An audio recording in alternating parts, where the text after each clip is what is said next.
السلام علیکم ورحمۃ اللہ وبرکاتہ۔ الحمد للہ رب العالمین والصلاة والسلام علی سید المرسلین، اما بعد فاعوذ باللہ من الشیطان الرجیم، بسم اللہ الرحمن الرحیم۔ برادران عزیز و معزز خواتین، آج کی اس نشست میں سورۃ الحج کی آیت نمبر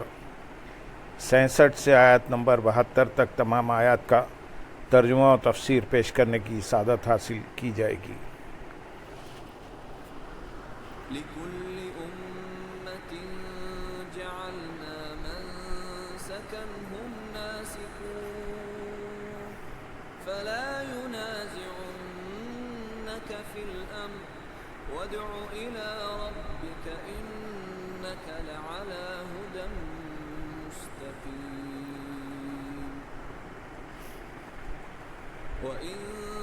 جادلوك فقل الله أعلم بما تعملون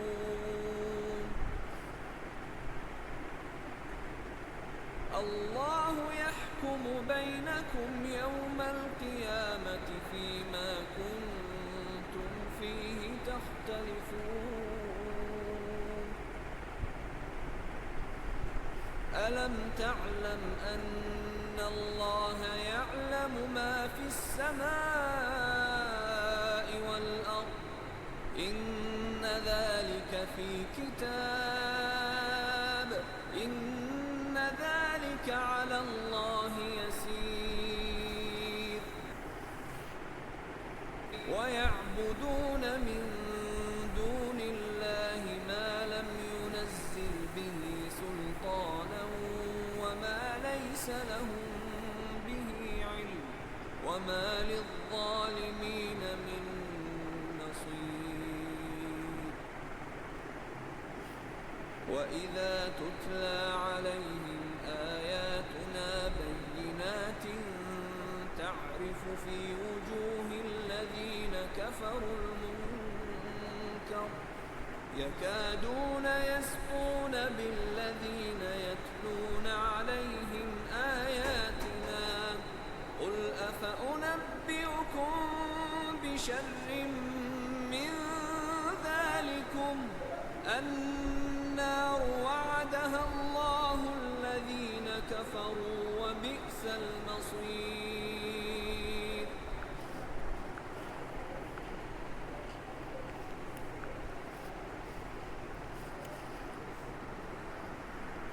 ہر امت کے لیے ہم نے ایک شریعت بنا دی جس پر انہیں عمل کرنا ہے، تو ہرگز وہ تم سے اس معاملے میں جھگڑا نہ کرے، اور تم اپنے رب کی طرف بلاؤ، بے شک تم سیدھی راہ پر ہو۔ ہر امت کے لیے ہم نے ایک شریعت بنا دی، یعنی سابقہ دین و ملت والوں میں سے ہر امت کے لیے اللہ تعالیٰ نے ایک مخصوص شریعت بنائی تاکہ وہ عبادت اور دیگر معاملات میں اپنے اپنے شرعی قوانین پر عمل کریں۔ تو اے حبیب صلی اللہ علیہ وسلم، آپ کے زمانے میں موجود دیگر ملتوں والے ہرگز آپ سے دین کے معاملے میں یہ گمان کر کے جھگڑا نہ کریں کہ ان لوگوں کی بھی شریعت وہی ہے جو ان کے آباء و اجداد کی تھی، اور شریعتیں منسوخ ہونے سے پہلے سابقہ لوگوں کی شریعتیں تھیں، جبکہ اس امت کی جداگانہ اور مستقل شریعت ہے، اور اب قیامت تک ہر ایک کو اسی شریعت پر عمل کرنا ہے۔ اور اے حبیب صلی اللہ علیہ وسلم، آپ تمام لوگوں کو اپنے رب عز و جل کی طرف بلائیں اور انہیں اس پر ایمان لانے، اس کا دین قبول کرنے اور اس کی عبادت میں مشغول ہونے کی دعوت دیں، بے شک آپ سیدھی راہ پر ہیں۔ آیت نمبر 68 اور 69 میں ارشاد ہے، اور اگر وہ تم سے جھگڑیں تو فرما دو کہ اللہ خوب جانتا ہے جو تم کر رہے ہو۔ اللہ تمہارے درمیان قیامت کے دن اس بات میں فیصلہ کر دے گا جس میں تم اختلاف کر رہے ہو۔ اس آیت اور اس کے بعد والی آیت کا خلاصہ یہ ہے کہ اے حبیب صلی اللہ علیہ وسلم، اگر حق ظاہر ہونے اور حجت لازم ہونے کے بعد بھی وہ آپ سے جھگڑا کریں تو آپ ان سے وعید کے طور پر فرما دیں کہ اللہ تعالیٰ ان باطل کاموں کو خوب جانتا ہے جو تم کر رہے ہو، اور وہ تمہیں یہ کام کرنے کی سزا دے گا۔ اللہ تعالیٰ تمہارے درمیان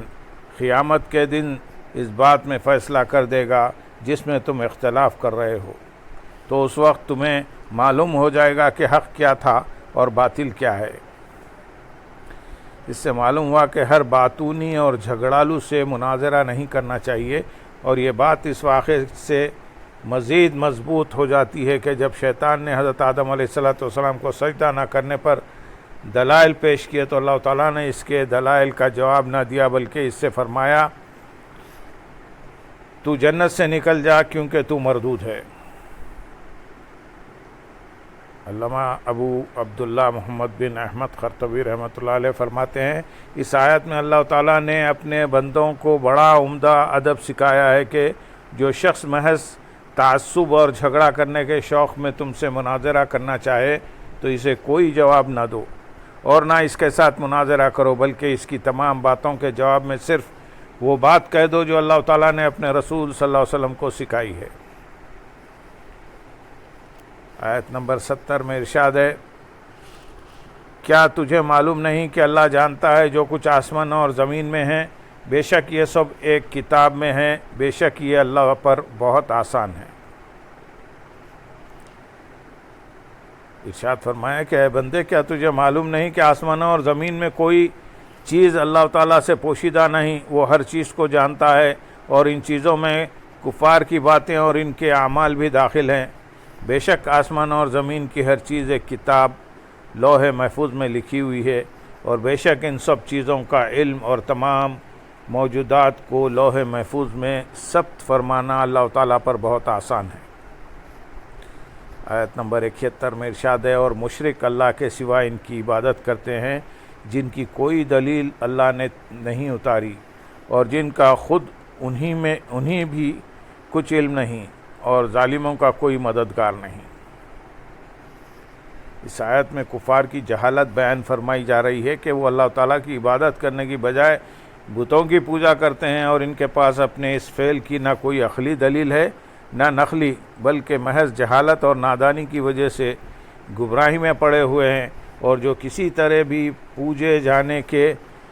مستحق نہیں اسے پوجتے ہیں۔ یہ شدید ظلم ہے، جو شرک کر کے اپنی جان پر ظلم کرتا ہے اس کا کوئی مددگار نہیں جو اسے اللہ تعالیٰ کے اس عذاب سے بچا سکے جس کا یہ شرک کرنے کی وجہ سے مستحق ہوا۔ آیت نمبر 72 میں ارشاد ہے، اور جب ان پر ہماری روشن آیتوں کی تلاوت کی جاتی ہے تو تم کافروں کے چہروں میں ناپسندیدگی کے آثار دیکھو گے، قریب ہے کہ انہیں لپٹ جائیں جو ان کے سامنے ہماری آیتیں پڑھتے ہیں۔ تم فرما دو، کیا میں تمہیں وہ چیز بتا دوں جو تمہیں اس سے زیادہ ناپسند ہے؟ وہ آگ ہے، اللہ نے کافروں سے اس کا وعدہ کیا ہے، اور وہ کیا ہی بری پلٹنے کی جگہ ہے۔ ارشاد فرمایا کہ جہالت کے ساتھ ساتھ کافروں کا یہ حال ہے کہ جب ان کے سامنے ہماری روشن آیتوں کی تلاوت کی جاتی ہے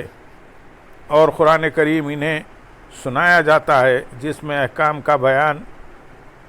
اور حلال و حرام کی تفصیل ہے، تو تمہیں کافروں کے چہروں میں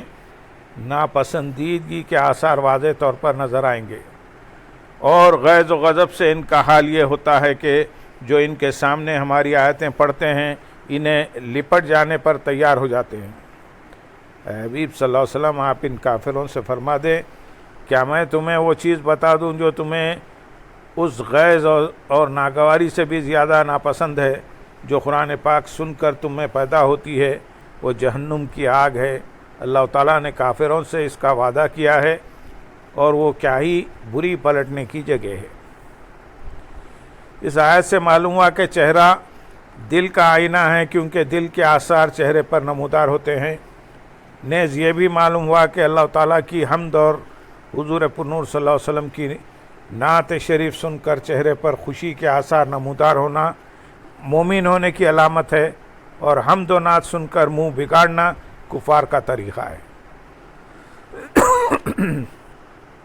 یاد رہے کہ توحید و رسالت کا اقرار کرنا افضل ترین نعمت اور اعلیٰ ترین عمل ہے، کیونکہ اس کی وجہ سے بندے کو ابدی سعادت حاصل ہوگی اور بندہ اللہ تعالیٰ کے فضل و کرم اور اس کی رحمت سے جنت کی عمدہ ترین نعمتوں سے لطف اندوز ہوگا، جبکہ توحید و رسالت کا انکار کرنا اور کفر و شرک کا ارتکاب کرنا ایسے بدترین اعمال ہیں کہ ان کی وجہ سے بندہ ہمیشہ کے لیے بدبخت بن جاتا ہے اور اسے جہنم کے انتہائی دردناک عذابات میں مبتلا ہونا پڑے گا۔ لہذا ہر عقل مند انسان کو چاہیے کہ وہ ان تمام اقوال و افعال اور اعمال سے بچے جو کفر و شرک اور توحید و رسالت کے انکار کی طرف لے جاتے ہیں، اور اسے چاہیے کہ توحید و رسالت کا اقرار کرنے والوں کی صحبت اختیار کرے، اللہ تعالیٰ کے نیک بندوں سے محبت کرے، اسلام کے دیے ہوئے احکامات پر عمل کرے اور منع کردہ کاموں سے بچے، نیز گمراہوں اور بد مذہبوں کی صحبت سے دور بھاگے اور انہیں خود سے دور رکھے اور اللہ تعالیٰ کی رضا کے لیے ان سے بغض رکھے۔ اللہم صلی علی سیدنا محمد وعلی آل سیدنا محمد وبارک وسلم وآخر دعوانا ان الحمد للہ رب العالمین۔ سبحان